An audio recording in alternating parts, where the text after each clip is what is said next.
મારી યુટ્યુબ ચેનલમાં આપ સૌનું સ્વાગત છે. હું વર્ષાબેન કટકિયા. જય બાબા સ્વામી, જય ગુરુદેવ. આજે આપણે બનાવવાના છીએ મિક્સ મુખવાસ.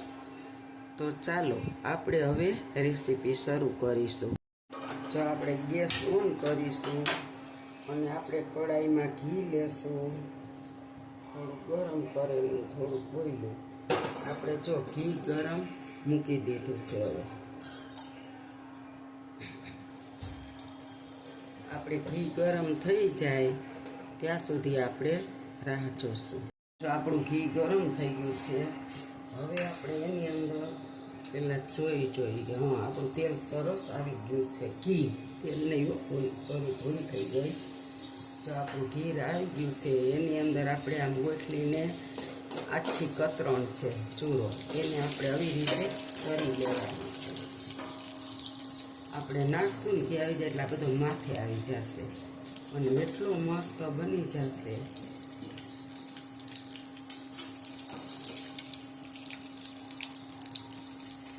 અને આપણે શેકવાનો નહીં, તળવાનો જ, તો જ આ મુખવાસ બહુ મસ્ત બને છે. એટલો પોચો ને એટલો મસ્ત બને છે.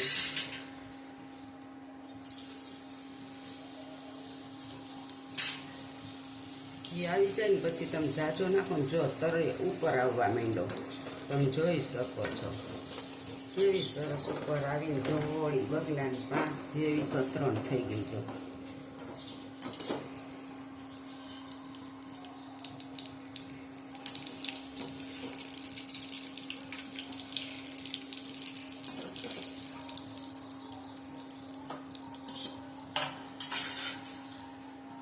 આપણે આવી રીતના બધી તળી લેશું.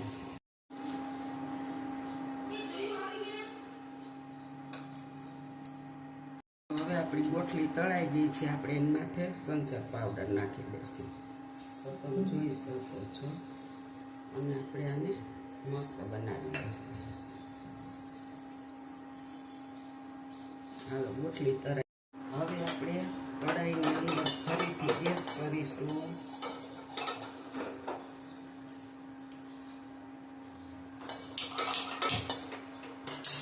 એની અંદર આપણે આ કાચી જ વરિયાળી શેકવાની છે.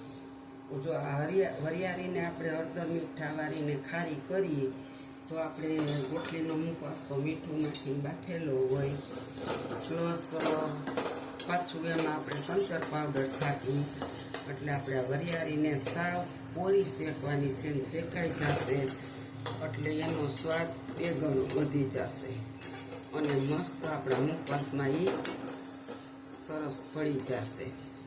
તો હવે આપણે એને શેકી લેશું મસ્તીની. વરિયાળી હવે કોરી ફૂટવા લાગી છે અને ફૂલવા પણ લાગી છે. જો તમે જોઈ શકો, ઝીણી હતી અને કેવી મસ્ત ફૂલી ગઈ. જો અહીં કલાક અને એટલી સુગંધ આવે. વરિયાળી શેકાય એટલે તો તમને ખબર જ છે કે સુગંધ તો ફૂલ આવે.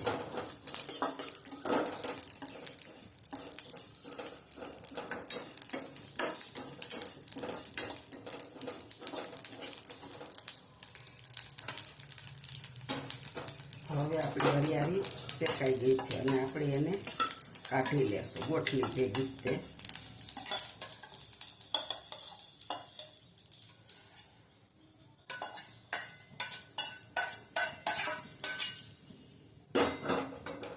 અને હવે આપણે એમાં થોડીક ધાણા દાળને પણ એકદમ ક્રિસ્પી કરી લેશું, કારણ કે અત્યારે ભેજવાળું વાતાવરણ છે ને, એટલે તો એ ભેજાઈ ગઈ હોય અને એમાં ભેજનો ભાગ હોય. આપણે આને પણ શેકી લઈશું, કારણ કે ધાણા દાળ થોડીક તો મીઠાવાળી હોય ખારી, એટલે એ આપણે ઓછી નાખવાની છે. સંચર પાવડર હોય ને એટલે એને પણ આપણે આવી રીતે મસ્ત થોડીક શેકી લઈશું. આપણે ગેસને બંધ કરી દઈશું 5 મિનિટ અને આમનામ લોહીમાં જ ફેરવી લેશું. એની પણ સુગંધ આવવા લાગી છે અને એ પણ શેકાવા મસ્ત આવી ગઈ.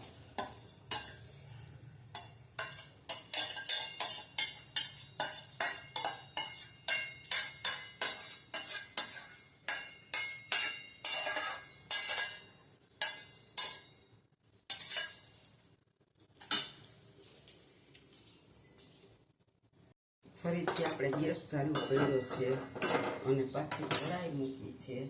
માત્ર હળદરવાળા તલ કરીને આપણે સૂકવેલા છે.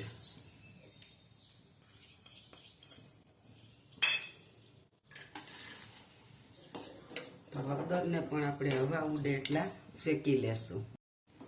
જો આપણા તલ પણ હવે ફૂટવાના શરૂ થઈ ગયા છે, તો તમે જોઈ શકો છો. જો તળ અવાજ આવે છે ને, સાંભળો છો ને? તો હવે આપણે આને થોડી વાર હજી શેકી લેશું. ફૂટવા લાગ્યા આપણે ગેસ બંધ કરી દઈશું અને હવે કઢાઈમાં ફેરવશું.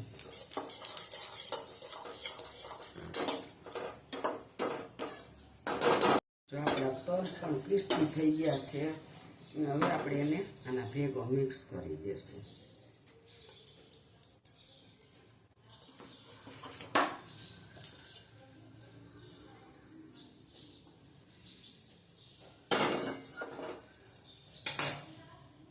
આપણે આની અંદર 2 ચમચી અજમો નાખશું. એને પણ આપણે કાચું જ શેકવાનું, કારણ કે જો ખારો તો મારી આગળ સિંહ ભરીને શેકેલો તૈયાર છે. કોઈને એવું લાગે ને તો અડધી ચમચી ખાય અમારા ઘરમાં, એટલે એ નથી આપણે નાખવો, કારણ કે આની અંદર હંચર ને ધાણાદાળ ખારી છે બધું એવું. એટલે આપણે અજમાને પણ મસ્ત હવા ઉડાડી દઈએ, શેકી લઈએ. જો એકદમ શેકાવા આવી ગયો. આપણે ગેસ બંધ કરી દઈએ, તમે જોવો છો. અને હોવાની તો સુગંધ આવે, બંધ ના હોય ને તો પણ ભૂલી જાય છે. હાલો, આપણો અજમો પણ તો આપણે અજમો પણ એની અંદર નાખી દઈશું. અજમાનો સ્વાદ અંદર ત્યારે કોક દાણો આવે ને ચાવવામાં તો મસ્ત લાગે છે. આપણે એને પણ નાખી દઈશું.